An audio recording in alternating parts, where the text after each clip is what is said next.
It has not been a long-term solution for AAA baseball once the Rockies left. And so it was really necessary for us, because of the needs of Major League Baseball, to go ahead and look for another location for AAA, and that opened up an opportunity to bring short season baseball here.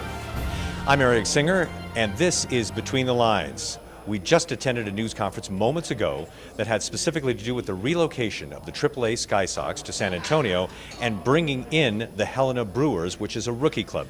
Joining me now, the sports team, obviously of thegazette.com, and of the Gazette, we have Brent Briggeman and Paul Klee. So first reaction, Paul. I think it makes a lot of sense. I think it's a sensible conclusion to me. When you have a club like the Rockies that didn't want to send its top arms down here, you see it with the Brewers now. I think this is the sensible conclusion. The attendance numbers have, they've been difficult in the PCL. I mean, Brent's written about it a lot of times. Tough to get people out here. 30 plus game season when the weather's good. I think it kind of it's a bummer for the Springs because you're not going to see Nolan, you're not going to see Trevor Story and these guys come down for rehab stints, but it's logical to me. I think that's the conclusion that I have. Brent, reaction? Yeah, well, it was interesting to hear them elaborate on the problems created by elevation, and basically we knew there was some pressure within Major League Baseball to get a team out of here because, like you said, when the Rockies left, this didn't make a lot of sense. It doesn't make sense to train someone here to go pitch in Milwaukee. And the way D.G. Elmore, the owner, described it was that they are a supplier, whereas the Major League team is the customer. And if the customer wants something changed, as a supplier, it's on you to change it. So there wasn't an overt threat or anything like that to get it done. They weren't going to be fined, but you don't want to deal in an environment where everyone is unhappy. So moving this team to San Antonio makes them happy. You bring in a rookie team. They only play 39 home games in a season, so you're not going to ruin a kid by playing him 39 games in this atmosphere, and he won't be back the next year. AAA guys repeat the level. They come up and down from the major leagues. This becomes the second home for them for quite a while. The rookie league is not like that. You're talking about literally less than 40 games that someone will send here. So it is a stepping stone, whereas AAA is sort of a wait station. So there's a big difference there.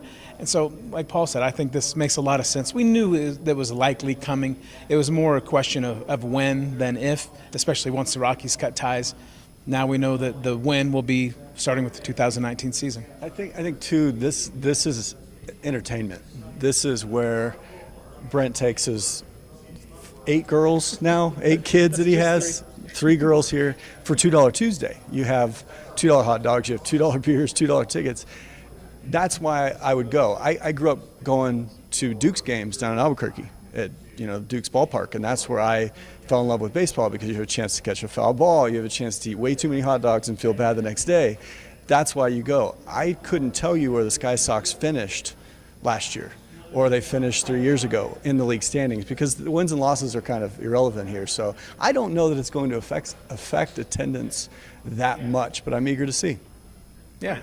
And again, the other thing I see is, it won't impact fans, but will impact players. If you have to play here and you're playing here on one evening because it's a Friday night and they want to do fireworks, the next night you've got to play in Billings, Montana, and you're going to travel by bus.